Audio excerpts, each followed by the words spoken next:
Chapter 6 of The Mysterious Stranger by Mark Twain.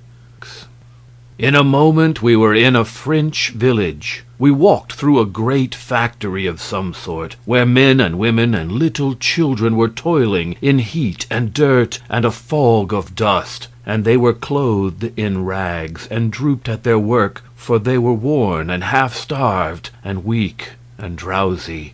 Satan said, "It is some more moral sense. The proprietors are rich and very holy, but the wage they pay to these poor brothers and sisters of theirs is only enough to keep them from dropping dead with hunger.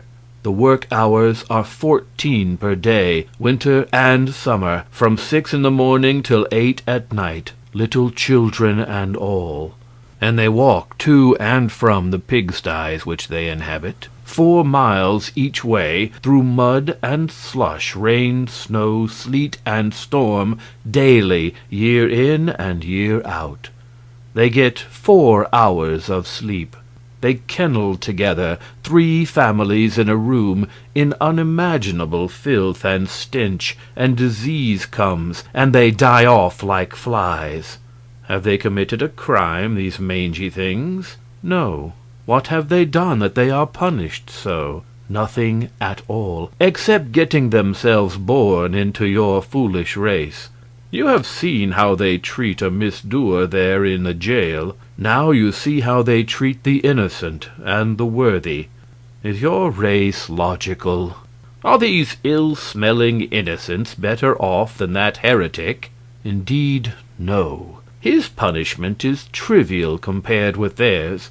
They broke him on the wheel and smashed him to rags and pulp after we left, and he is dead now, and free of your precious race. But these poor slaves here, why, they have been dying for years, and some of them will not escape from life for years to come.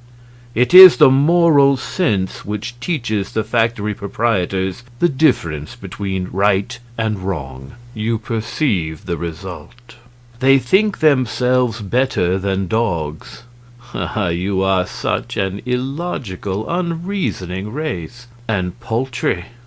Oh, unspeakably.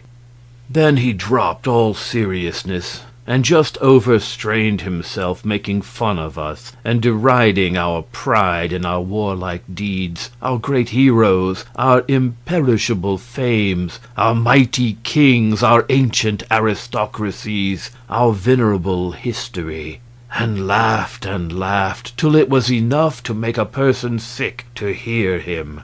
And finally he sobered a little and said, "But, after all, it is not all ridiculous. There is a sort of pathos about it when one remembers how few are your days, how childish your pomps, and what shadows you are."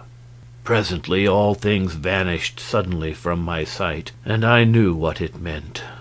The next moment we were walking along in our village, and down toward the river I saw the twinkling lights of the Golden Stag. Then in the dark I heard a joyful cry. "He's come again!" It was Seppi Wohlmeyer. He had felt his blood leap and his spirits rise in a way that could mean only one thing, and he knew Satan was near, although it was too dark to see him. He came to us, and we walked along together, and Seppi poured out his gladness like water. It was as if he were a lover and had found his sweetheart who had been lost. Seppi was a smart and animated boy, and had enthusiasm and expression, and was a contrast to Nicholas and me. He was full of the last new mystery now, the disappearance of Hans Uppert, the village loafer. People were beginning to be curious about it, he said. He did not say anxious. Curious was the right word, and strong enough. No one had seen Hans for a couple of days. "Not since he did that brutal thing, you know," he said. "What brutal thing?" It was Satan that asked. "Well, he is always clubbing his dog, which is a good dog, and his only friend, and is faithful and loves him, and does no one any harm. And 2 days ago he was at it again, just for nothing, just for pleasure, and the dog was howling and begging, and Theodore and I begged too. But he threatened us, and struck the dog again with all his might, and knocked one of his eyes out, and he said to us, "There, I hope you are satisfied now. That's what you have got for him by your damned meddling." And he laughed, the heartless brute. Seppi's voice trembled with pity and anger. I guessed what Satan would say, and he said it. There is that misused word again, that shabby slander. Brutes do not act like that, but only men. Well, it was inhuman anyway. No, it wasn't, Seppi. It was human, quite distinctly human. It is not pleasant to hear you libel the higher animals by attributing to them dispositions which they are free from, and which are found nowhere but in the human heart. None of the higher animals is tainted with the disease called the moral sense. Purify your language, Seppi. Drop those lying phrases out of it. He spoke pretty sternly for him, and I was sorry I hadn't warned Seppi to be more particular about the word he used. I knew how he was feeling. He would not want to offend Satan. He would rather offend all his kin. There was an uncomfortable silence. But relief soon came, for that poor dog came along now, with his eye hanging down, and went straight to Satan, and began to moan and mutter brokenly, and Satan began to answer in the same way, and it was plain that they were talking together in the dog language. We all sat down in the grass in the moonlight, for the clouds were breaking away now, and Satan took the dog's head in his lap and put the eye back in its place, and the dog was comfortable, and he wagged his tail and licked Satan's hand, and looked thankful, and said the same. I knew he was saying it, though I did not understand the words. Then the two talked together a bit, and Satan said, "He says his master was drunk." "Yes, he was," said we. "And an hour later he fell over the precipice there beyond the cliff pasture. We know the place. It is 3 miles from here. And the dog has been often to the village, begging people to go there, but he was only driven away and not listened to." We remembered it, but hadn't understood what he wanted. He only wanted help for the man who had misused him, and he thought only of that, and has had no food nor sought any. He has watched by his master 2 nights. What do you think of your race? Is heaven reserved for it, and this dog ruled out, as your teachers tell you? Can your race add anything to this dog's stock of morals and magnanimities? He spoke to the creature, who jumped up, eager and happy, and apparently ready for orders and impatient to execute them. "Get some men. Go with the dog. He will show you that carrion, and take a priest along to arrange about insurance, for death is near." With the last word he vanished, to our sorrow and disappointment. We got the men and Father Adolf, and we saw the man die. Nobody cared but the dog. He mourned and grieved, and licked the dead face, and could not be comforted. We buried him where he was, and without a coffin, for he had no money, and no friend but the dog. If we had been an hour earlier, the priest would have been in time to send that poor creature to heaven, but now he was gone down into the awful fires to burn forever. It seemed such a pity that, in a world where so many people have difficulty to put in their time, 1 little hour could not have been spared for this poor creature who needed it so much, and to whom it would have made the difference between eternal joy and eternal pain. It gave an appalling idea of the value of an hour, and I thought I could never waste one again without remorse and terror. Seppi was depressed and grieved, and said it must be so much better to be a dog and not run such awful risks. We took this one home with us, and kept him for our own. Seppi had a very good thought as we were walking along, and it cheered us up and made us feel much better. He said the dog had forgiven the man that had wronged him so, and maybe God would accept that absolution. There was a very dull week now, for Satan did not come. Nothing much was going on, and we boys could not venture to go and see Margaret, because the nights were moonlit and our parents might find us out if we tried. But we came across Ursula a couple of times, taking a walk in the meadows beyond the river to air the cat, and we learned from her that things were going well. She had natty new clothes on and bore a prosperous look. The 4 groschen a day were arriving without a break, but were not being spent for food and wine and such things. The cat attended to all that. Margaret was enduring her forsakenness and isolation fairly well, all things considered, and was cheerful by help of Wilhelm Meidling.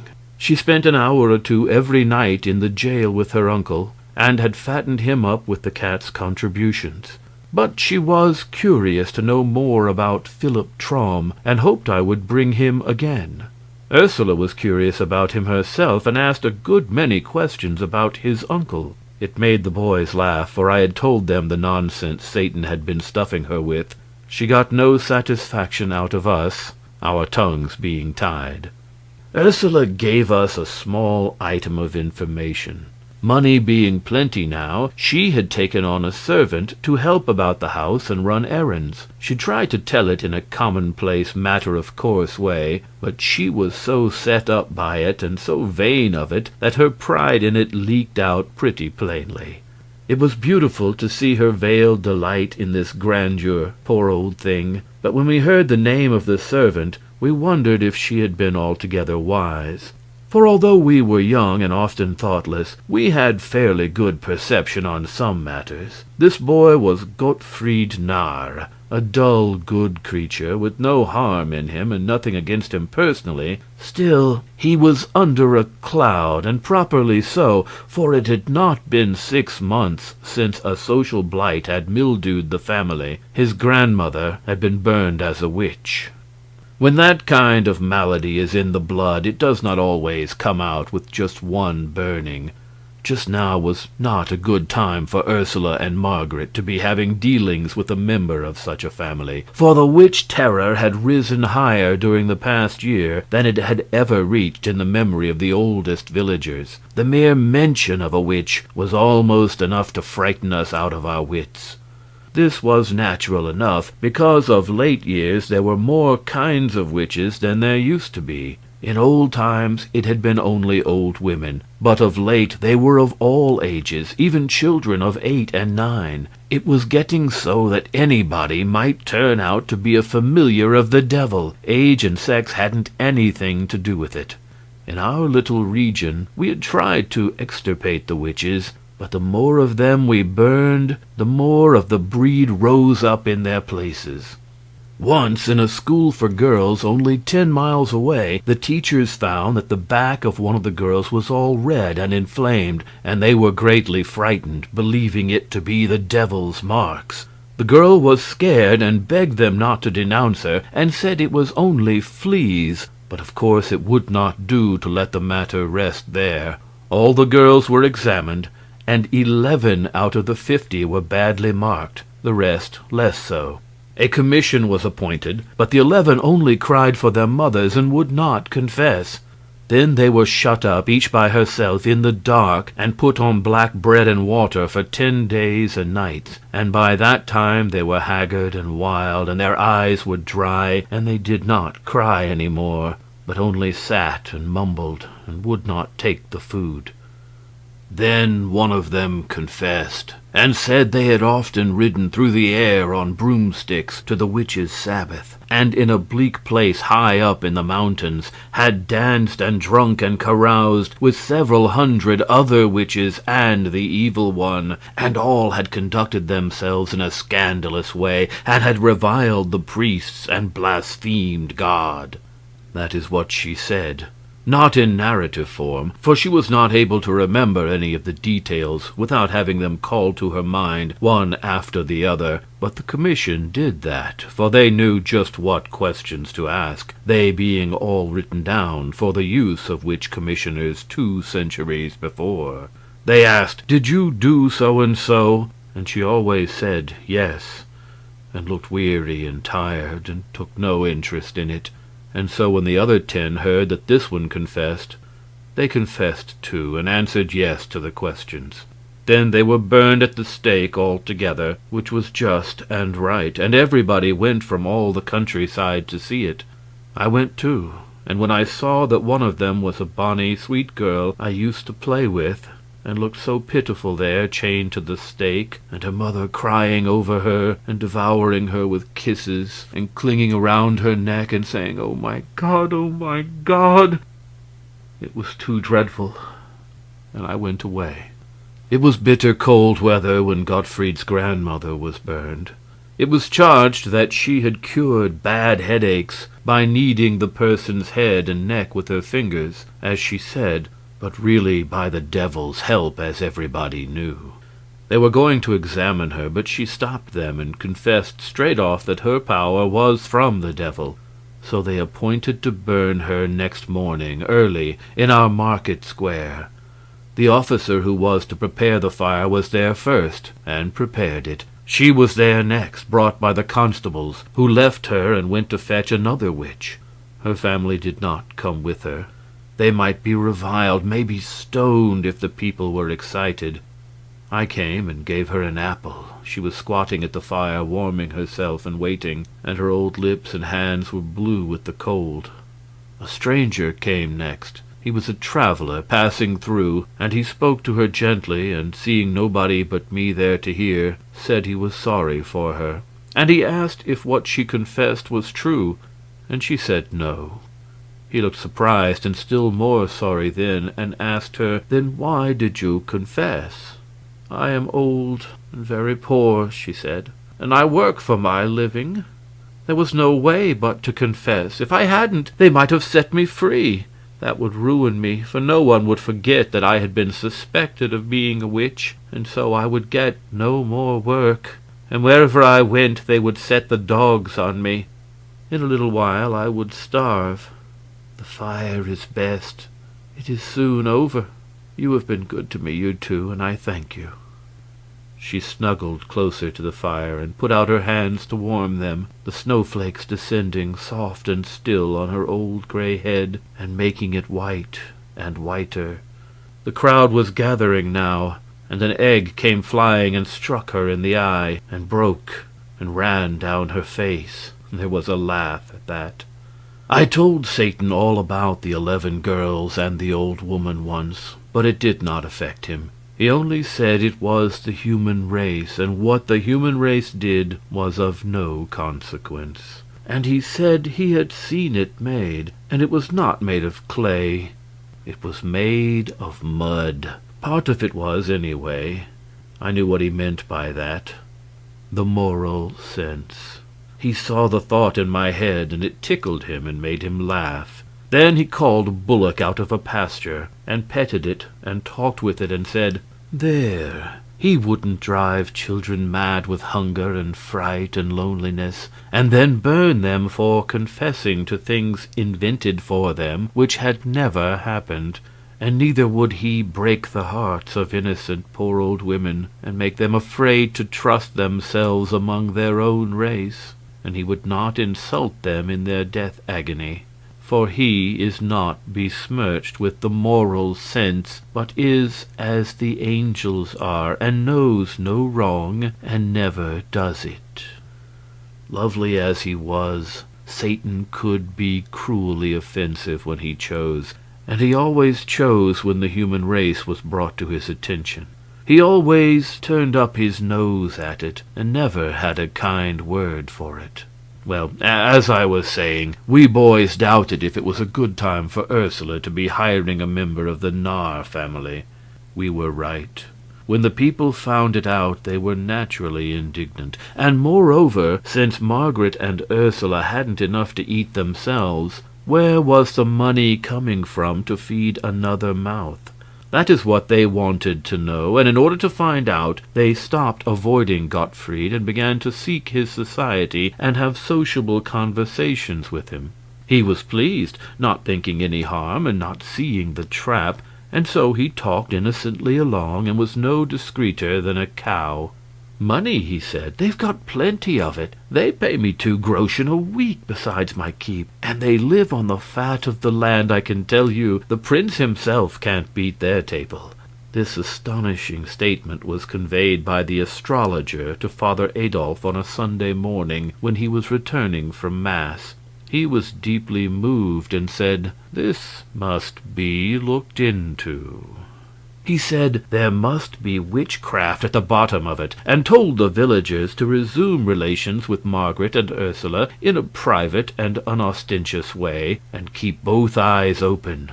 They were told to keep their own counsel and not rouse the suspicions of the household.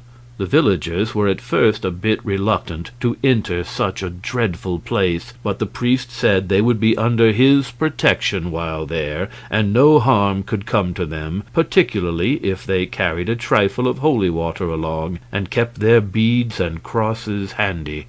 This satisfied them, and made them willing to go. Envy and malice made the baser sort even eager to go. And so poor Margaret began to have company again, and was as pleased as a cat. She was like most anybody else, just human and happy in her prosperities, and not averse from showing them off a little. And she was humanly grateful to have the warm shoulder turned to her, and be smiled upon by her friends and the village again. For of all the hard things to bear, to be cut by your neighbors and left in contemptuous solitude is maybe the hardest. The bars were down, and we could all go there now. And we did, our parents and all, day after day. The cat began to strain herself. She provided the top of everything for those companies, and in abundance, among them many a dish and many a wine which they had not tasted before, and which they had not even heard of except at second hand from the prince's servants. And the tableware was much above ordinary, too. Margaret was troubled at times, and pursued Ursula with questions to an uncomfortable degree. But Ursula stood her ground and stuck to it that it was Providence, and said no word about the cat. Margaret knew that nothing was impossible to Providence, but she could not help having doubts that this effort was from there, though she was afraid to say so lest disaster come of it. Witchcraft occurred to her, but she put the thought aside, for this was before Godfrey joined the household, and she knew Ursula was pious and a bitter hater of witches. By the time Godfrey arrived, Providence was established, unshakably entrenched, and getting all the gratitude. The cat made no murmur, but went on composedly improving in style and prodigality by experience. In any community, big or little, there is always a fair proportion of people who are not malicious or unkind by nature, and who never do unkind things, except when they are overmastered by fear, or when their self-interest is greatly in danger, or some such matter as that. Esseldorf had its proportion of such people, and ordinarily their good and gentle influence was felt. But these were not ordinary times, on account of the witch dread, and so we did not seem to have any gentle and compassionate hearts left to speak of. Every person was frightened at the unaccountable state of things at Margaret's house, not doubting that witchcraft was at the bottom of it, and fright frenzied their reason. Naturally, there were some who pitied Margaret and Ursula for the danger that was gathering about them, but naturally they did not say so. It would not have been safe. So the others had it all their own way, and there was none to advise the ignorant girl and the foolish woman and warn them to modify their doings. We boys wanted to warn them, but we backed down when it came to the pinch, being afraid. We found that we were not manly enough nor brave enough to do a generous action when there was a chance that it could get us into trouble. Neither of us confessed this poor spirit to the others, but did as other people would have done, dropped the subject and talked about something else. And I knew we all felt mean, eating and drinking Margaret's fine things along with those companies of spies, and petting her and complimenting her with the rest, and seeing with self-reproach how foolishly happy she was, and never saying a word to put her on guard. And indeed she was happy, and as proud as a princess, and so grateful to have friends again. And all the time these people were watching with all their eyes, and reporting all they saw to Father Adolf. But he couldn't make head or tail of the situation. There must be an enchanter somewhere on the premises, but who was it? Margaret was not seen to do any jugglery, nor was Ursula, nor yet Godfried. And still the wines and dainties never ran short, and a guest could not call for a thing and not get it. To produce these effects was unusual enough with witches and enchanters. That part of it was not new. But to do it without any incantations, or even any rumblings or earthquakes or lightnings or apparitions, that was new, novel, wholly irregular. There was nothing in the books like this. Enchanted things were always unreal. Gold turned to dirt in an unenchanted atmosphere. Food withered away and vanished. But this test failed in the present case. The spies brought samples. Father Adolf prayed over them, exorcised them, but it did no good. They remained sound and real. They yielded to natural decay only, and took the usual time to do it. Father Adolf was not merely puzzled, he was also exasperated, for these evidences very nearly convinced him privately that there was no witchcraft in the matter. It did not wholly convince him, for this could be a new kind of witchcraft. There was a way to find out as to this. If this prodigal abundance of provender was not brought in from the outside, but produced on the premises, there was witchcraft, sure.